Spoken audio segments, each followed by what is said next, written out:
हमारा आज का टॉपिक है वैज्ञानिक पद्धति, इन इंग्लिश साइंटिफिक मेथड। वैज्ञानिक पद्धति क्या है?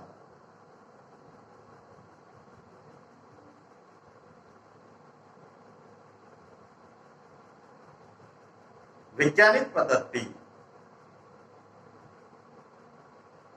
वैज्ञानिक अध्ययन की एक पद्धति है, या यूं कहें कि जिस पद्धति के माध्यम से विज्ञान का अध्ययन किया जाता है उसे वैज्ञानिक पद्धति कहते हैं।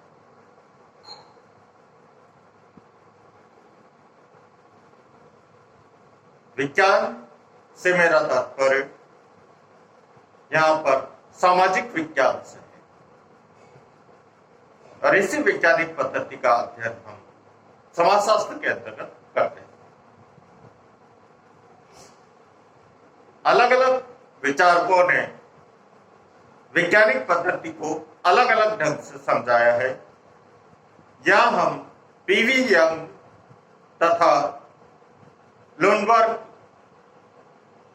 ने वैज्ञानिक पद्धति को किस तरह से समझाया है उसका अध्ययन करेंगे।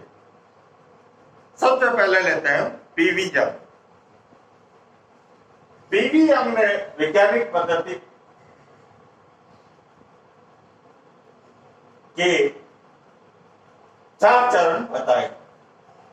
सबसे पहला है कार्यवाहक उपकल्पना का निर्माण करना। उपकल्पना क्या होती है? एक ऐसा सामान्यीकरण जिसका निष्कर्ष निकालना अभी बाकी है, उसे कहते हैं उपकल्पना। तो एक ऐसी काम चलाऊ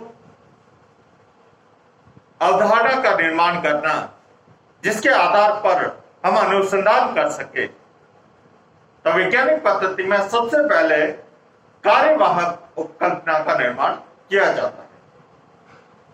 दूसरा है सामग्री का अवलोकन, संग्रहण तथा लेखन। जिस विषय पर हम अनुसंधान कर रहे हैं उसको देखना, उससे संबंधित सूचनाओं को प्राप्त करना और उन्हें लिखित रूप प्रदान करना। ये पीवी यंग ने वैज्ञानिक पद्धति का दूसरा चरण बताया है। पीवी यंग ने तीसरा चरण जो बताया है वो है सामग्री का वर्गीकरण एवं सारणीकरण।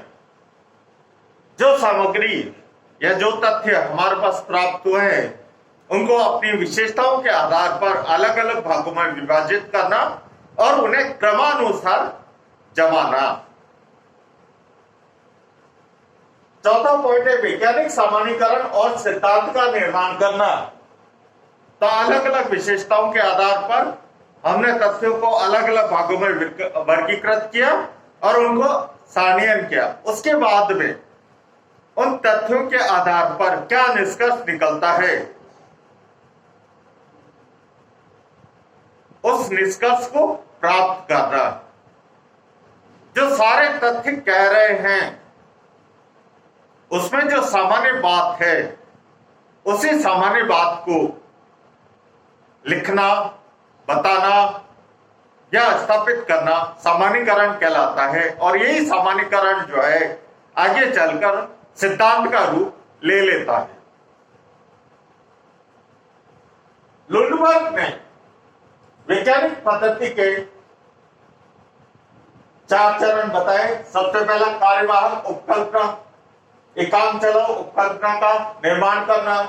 दूसरा है तथ्यों का अवलोकन तथा लेखन, सूचनाओं को देखना और उनको लिखित रूप प्रदान करना। तीसरा है तथ्यों का वर्गीकरण तथा संगठन, तथ्यों को अलग अलग भागों में विभाजित करना और तथ्यों का एक संगठन बनाना। संगठन बनाना मतलब जिन तथ्यों की विशेषताएं एक जैसी है उनको एक अलग भाग में रखना, दूसरी विशेषताओं के आधार पर जो तथ्य है उनको अलग भाग में रखना। उसके बाद है सामान्यीकरण।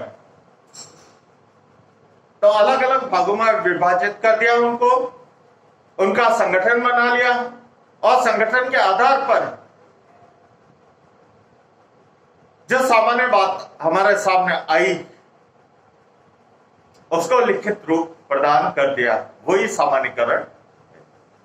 तो यहां आपने देखा कि वैज्ञानिक पद्धति के बारे में विचार काफी जगह मिल रहे हैं, काफी जगह थोड़ा सा मतभेद है। अलग अलग विचारकों ने वैज्ञानिक पद्धति को अलग अलग ढंग से समझाया है। आखिर में मैं यही कहूंगा कि वैज्ञानिक पद्धति वैज्ञानिक अध्ययन की एक विधि है। Thanks for watching.